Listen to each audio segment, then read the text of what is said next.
이번에는 마지막 절세 트렌드, 저가 양도입니다. 아마 저가 양도는 뭐 아시는 분들은 아실 것 같고 모르시는 분들은 아직까지도 생소해 할 겁니다. 이 얘기예요.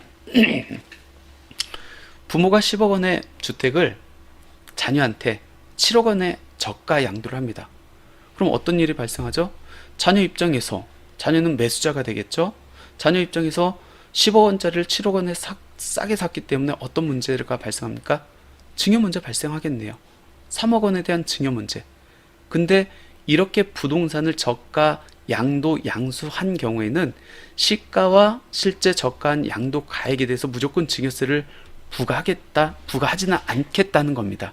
일정 요건을 충족한 경우에만 증여 문제를 발생하겠다.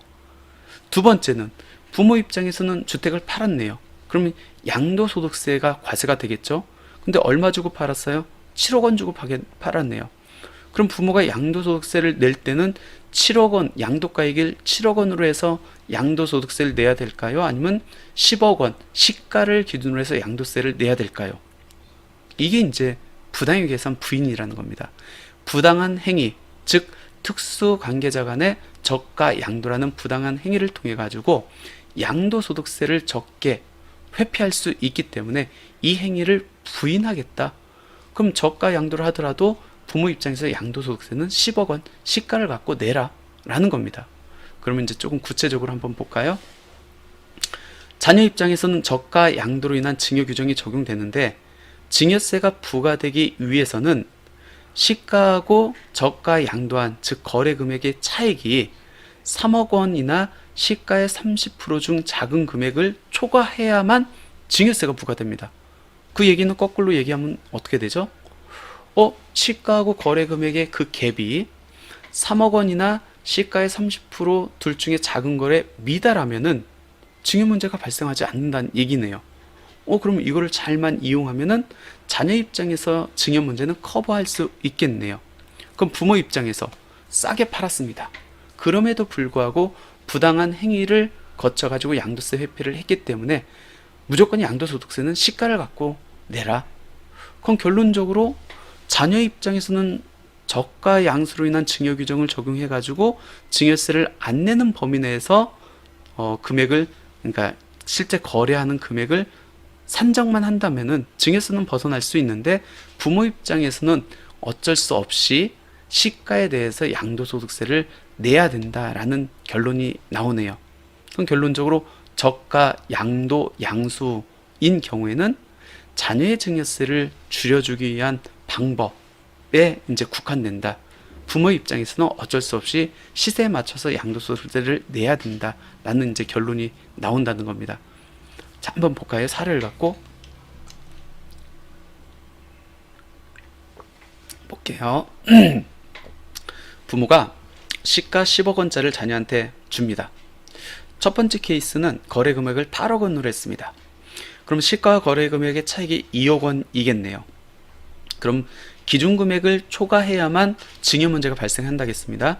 그러면 3억 원과 시가의 30%중 작은 금액 2억 원 초과하지 않네요. 그럼 얘는 저가 양수로 인한 증여 규정이 적용되지 않습니다. 자녀는 증여세 안 낸다는 거예요. 그럼 자녀 입장에서는 싸게 샀네요. 증여세도 안 내고. 그럼 자녀 입장에서는 메리트는 있겠죠. 특히 대신에 이제 거래 금액 8억 원을 당연히 줘야 되는 거죠. 왜? 이건 무상 증여가 아니잖아요. 서로 돈 주고 파는 거잖아요. 근데 이 거래 금액 8억 원 안에 만약 이게 임대 보증금이 예를 들어서 6억 원이 껴있다. 그러면 실질적으로 부모님한테 줘야 되는 금액은 얼마죠? 2억 원. 그럼 부담부 증여도 그렇고 저가 양도 양수도 그렇고 임대 보증금을 높여놔가지고 그거를 승계하는 조건으로 양도 양수를 한다고 하면은 자녀 입장에서 적은 비용을 주고 부모의 주택을 가져올 수 있다는 결과가 나오네요. 그럼 이 금액보다 조금 더 낮춰볼까요? 7억 원.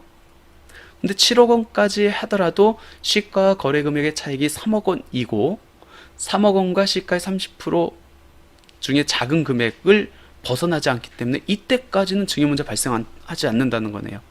그럼 여기에 임대보증금이 6억 원이 껴있다고 하면 자녀는 부모한테 얼마만 주면 되죠? 1억 원. 증여 문제 발생해야 하네요? 안 합니다. 그럼 1억만 주고 부모의 주택을 가져올 수 있다는 얘기입니다. 조금 더 낮춰볼까요? 돈이 없어. 거래금액 6억 원으로 합니다. 그러면은 4억 원의 갭이 납니다. 이때는 기준금액을 초과하네요. 그럼 이때는 증여 문제 발생하겠죠. 그러면 증여 문제가 발생했을 때 그럼 시가와 실제 거래한 금액 4억 원이 증여 재산가액으로 해서 증여세를 내야 됩니까? 아니라는 거죠. 기준금액을 초과한 1억 원에 대해서만 증여세를 내면 된다는 겁니다.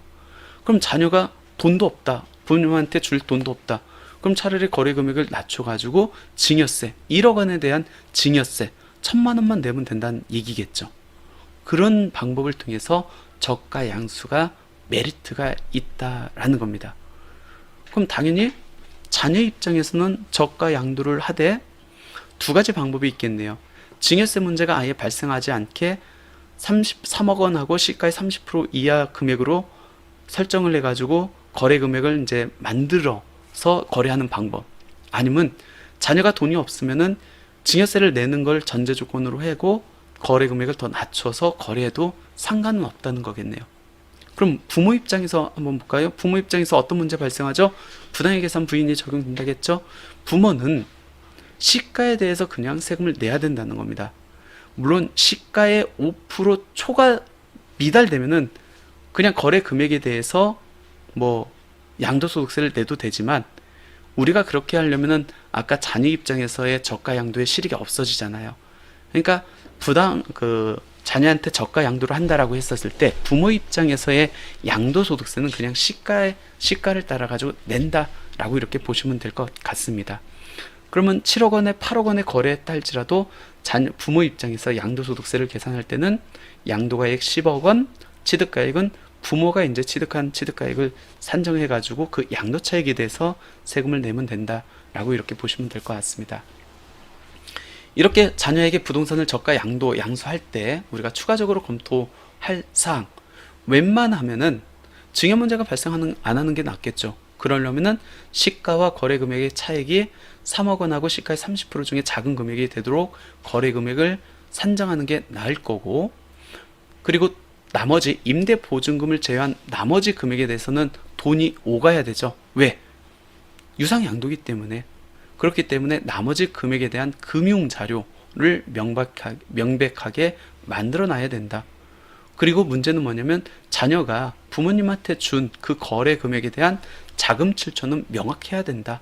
뭐 본인의 소득 재원으로 했든 뭐 증여를 받은 돈으로 했든 거래 금액에 대한 자금 출처는 명확해야 된다. 왜? 이 거래 금액에 대한 자금 출처가 입증이 미비하면 나중에 증여 문제가 발생할 수 있거든요. 부모 입장에서 뭐 검토할 사항, 부모는 무조건 시가를 기준으로 해서 양도세를 내야 된다. 근데 부모가 주택이 한 채여가지고 비과세 대상이다. 그럼 시가를 갖고 세금을 내더라도 양도세를 안 낼 수 있다는 얘기가 나오네요. 그리고 다주택자 같은 경우에는 지금 한시적으로 중과가 유예되고 있기 때문에 양도소득세를 내더라도 기본세율이 적용되겠네요. 그럼 지금 이 유예 기간 동안에 이 저가 양도 양수를 통해 가지고 부모의 주택을 자녀한테 이전하는 것도 굉장히 큰 방법이다. 저가 양도의 절호의 기회이다 라는 겁니다. 그러니까 과세관청에서 나중에 문제를 삼았을 때 이 저가 양도 양수와 관련돼서 가장 쟁점이 될 거는 어떤 거죠? 시가에 대한 판정입니다. 시가가 얼마인지에 따라서 아까 이 거래 금액의 갭이 증여 문제가 발생하느냐 안 하느냐 이게 달라지기 때문에, 그러면 시가를 조금 더 우리한테 유리하게 확보해 놓기 위해서는 어떻게 해야 된다는 거죠? 감정을 받아가지고 시가를 최대한 낮춰서 감정을 받아 놓는 것도 굉장히 좋은 방법이다. 그래서 저가 양도나 부담부 증여를 이용할 때는, 특히 아파트를 이용한다라고 했을 때는 차라리 감정평가 비용 수수료가 들더라도 세금 부담을 그 이상으로 뽑을 수 있기 때문에 감정을 받아가서 진행하는 것을 추천해 드립니다. 왜 2022년 12월 31일 이전에 부담부 증여와 마찬가지로 저가 양도도 이때 하는 게 좋습니까? 왜 그런지 볼까요? 취득세 때문에 그래요. 시가 10억 원짜리를 7억 5천만 원에 자녀한테 저가 양도를 합니다. 물론 여기에 임대 보증금이 6억 원이 있다고 하면은 자녀는 아버지한테 1억 5천만 이제 건네주면 되겠죠. 근데 이렇게 했었을 때 자녀 입장에서는 어떤 세금 내야 되죠? 양도소득세는 아버지가 내는 거고, 자녀 입장에서는 어떤 문제죠? 취득세를 납부해야 해야 되겠네요. 그럼 취득세를 어떻게 할까요? 시가에 뭐 취득세율이 적용될까요? 아니면 실제 거래한 7억 5천에 대해서 취득세율이 적용될까요? 어떤 걸로 적용되죠? 올해까지는 실제 거래한 금액을 갖고 취득세율이 적용됩니다. 왜? 올해까지는 취득세에서는 부당의 계산 부인이 개인한테는 적용되지 않기 때문에 그렇습니다. 내년부터는 어떻게 됩니까? 개정안에 들어가 있죠. 2023년 이후 분부터는 저가 양도로 한 경우에는 실제 시가를 갖고 취득세를 부과하겠다. 그러면 배가 늘 수 있다는 얘기예요. 그렇기 때문에 싸게 지금 넘기고 싶다라고 하면은 올해 안에 해야만 자녀 입장에서 취득세까지 줄일 수 있다라는 겁니다. 2022년 부동산 세금 절세 트렌드 세 번째, 저가 양도입니다. 특히 부모님의 주택을 자녀한테 싸게 넘기는 거예요. 당연히 자녀 입장에서 증여 문제가 발생하는데 현행 증여세법상 부동산을 저가 양도한 경우에는 시가와 실제 거래 금액의 갭이 기준 금액을 초과해야만 증여 문제가 발생하기 때문에 그 금액 이하로 하면은 증여 문제 발생 없이 싸게 살 수 있다는 겁니다. 물론 부모 입장에서 양도소득세가 줄어드는 건 아니에요. 부모는 당연히 시가에 따라서 양도세를 내야 됩니다. 근데 지금 다주택자 같은 경우는 양도소득세가 한시적으로 중과가 유예되고 있기 때문에 세금을 내더라도 중과세율이 적용되지 않고 일반 세율을 적용받을 수 있기 때문에 이 시점에 저가 양도를 하는 게 하나의 메리트다라는 거하고, 특히 올해 안에 저가 양도를 해야만 자녀 입장에서의 취득세가 실제 저가 양도 거래한 금액을 갖고 취득세가 부과되기 때문에 자녀의 취득세를 줄일 수 있다라는 겁니다. 그럼 그런 생각을 가질 수 있겠죠? 그러면 나는 채무, 부담, 임대보증금이 있어요. 그러면 옵션이 두 개가 있겠네요. 부담부증여, 저가 양도. 그럼 둘 중에 어떤 게 낫습니까? 라는 겁니다. 어떤 게 나을까요? 요거는 아빠가 좋습니까? 엄마가 좋습니까? 라고 묻는 거하고 또 동일해요. 왜 그러냐면 상황에 따라서 얘가 유리할 수 있고 제가 유리할 수도 있습니다. 근데 자녀의 세부담을, 자녀의 뭐 이렇게 부담을 최소화하는 게 목적이다 라고 하면 어떻게 해야 되죠? 당연히 부담부증여 해야죠. 왜?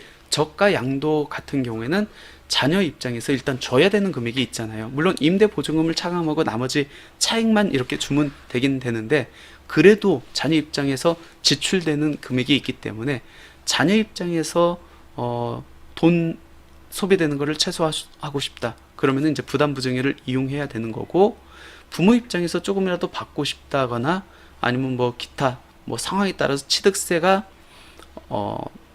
무상취득세율이 적용되는지 아니면 유상취득세율이 적용되는지에 따라서 달라지기 때문에 이게 개인마다 다 다르거든요. 그러면 저가 양도가 유리할 수도 있고 어떤 분들은 부담부증여가 유리할 수 있기 때문에 취득세까지 고려를 해가지고 둘 중에 뭐 부담부증여나 저가 양도 어느 게 메리트가 있는지는 본인들 상황에 따라서 의사결정을 하면 된다. 그러니까 관련된 내용에 대해서 아마 이제 관심이 있으신 분들은 특히 이제 2022년 12월 31일이 아직 2달 남았잖아요. 11월하고 12월 달에 있으니까 가까운 세무사님들한테 한번 방문을 해가지고 내가 부담부증여를 하고 싶다 아니면 저가 양도를 하고 싶다라고 하면은 어떤 내 상황에서는 부담부증여가 유리합니까 아니면 저가 양도가 유리합니까 한번 세액 비교를 해달라고 하셔가지고 의사결정하면 좋을 것 같습니다. 예, 여기까지 해서 딱 1시간 했네요. 오늘 이제 강의 주제는 2022년 부동산 세금 절세 트렌드 세 가지를 말씀드렸습니다. 상생 임대주택, 부담부증여, 저가 양도. 그러니까 세 개 굉장히 크고 지금 현재 부동산 세제 또 세법 상에서 굉장히 유용하게 이용할 수 있는 절세 방법이기 때문에 여러분들 잘 판단해 가지고 이용하시면 좋을 것 같습니다.